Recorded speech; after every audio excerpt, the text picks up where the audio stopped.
Elroy Mix.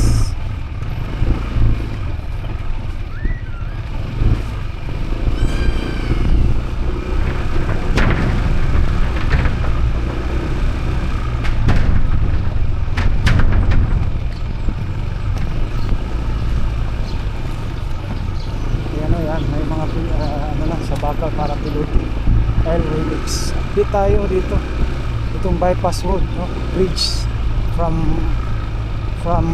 San Rafael to Bacaca. So yung direction natin, palabas tayo ng San Rafael to Maa.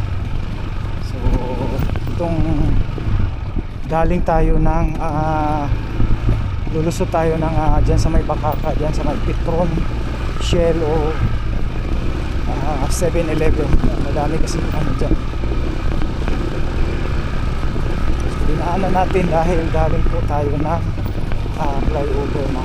So iba na po yung kalsada Elroy Mix. So preparation na po sila para sa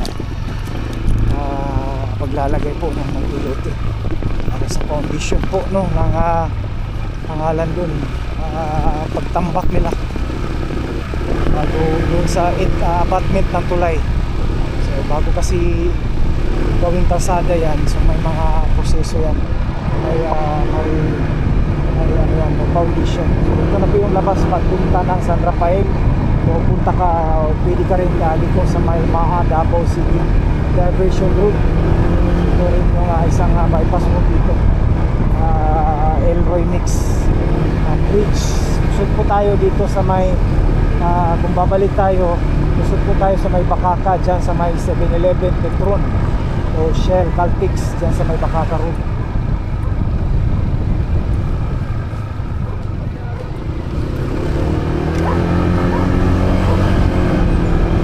Buuling ng mga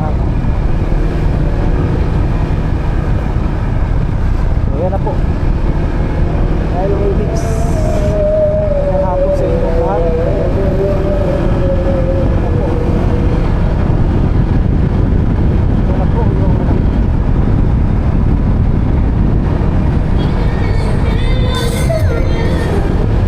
Labas, ayan o. So kung dito tayo gilid, dito is punta po ng San Rafael. Kung pupunta ka po ng downtown ng Davao City, dito naman from Maa, ito Maa diversion route to the airport.